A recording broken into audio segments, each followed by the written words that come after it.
Someone in the group chat writes, "Can always count on you," and drops 3 heart emojis. Before you even close the app, your phone buzzes again. A different conversation, a different request. You answer fast, warm, already solving. You've become the stabilizer, the one who reads the room, smooths the tension, and assumes responsibility before anyone else has to think about it. People rely on you. Your friends text you first when things fall apart. Your coworkers assume you'll cover the shift. You've earned a reputation as everyone's favorite by being so easy to need that no one wonders what you might need back. But late at night, in the dark, you replay the compliments and feel a strange hollowness.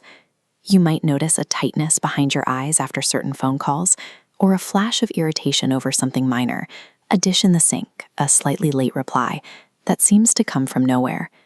Praise starts to feel like it's landing at the wrong address. It's as if they're thanking the version of you that showed up to the door, while the person who actually lives inside stayed upstairs, out of sight and unasked for. This dynamic grew slowly. It often starts in a childhood, where being agreeable secured things that being difficult never could. You learned early that your needs, voiced out loud, carried a cost. Silence, on the other hand, bought the absence of tension, which in some households is the only reward that matters. Each time you swallowed an objection and nothing bad happened, you filed it away as evidence. Usefulness became the safest currency for securing a sense of belonging. You found the safest available route to being loved. The trouble is, that route rarely comes with an exit sign. The psychologist Carl Jung identified a specific term for this translation layer we present to the world. He called it the persona. It is the interface we use to navigate work, family, and friendships. A necessary tool, because offering your entire, unfiltered internal world at all times is simply impossible. Jung borrowed the word from the masks worn by actors in ancient theater. The persona is a genuine expression of real values, but it remains a role performed for an audience. Danger arises when the mask fits so well and gets rewarded so consistently that you forget it was ever a mask. The line between the costume and the person wearing it dissolves through years of small, reasonable choices. Everything that doesn't fit the role, the disagreement, the exhaustion, the anger, gets locked away. These parts of you stop being invited into the room, but they continue to exist, pulsing just out of reach. This gap between how well you're known and how well you're liked is where the exhaustion actually lives. The persona eventually consumes the host, leaving the true self to wither from disuse. Eventually, someone asks an unremarkable question that changes the script.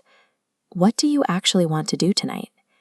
Your mouth moves toward the automatic, frictionless answer. You prepare to say whatever is easiest. I really don't mind. You stop. This pause lasts maybe 4 seconds, long enough for the other person to notice, and long enough to feel the silence. This moment marks the discovery of a room in your own house you forgot existed. Your capacity for wanting things is waking up after years of quiet. You let the silence sit a moment longer than feels comfortable. Then you offer a preference.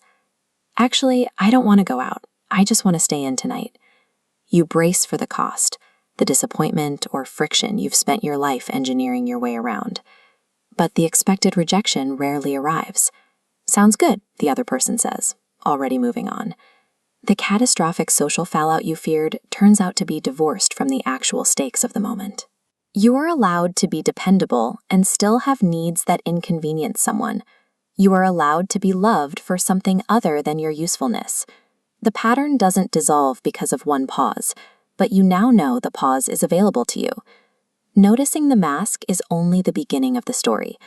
Beneath the identity you show the world, Jung believed there is something else, the parts of yourself hidden even from your own reflection.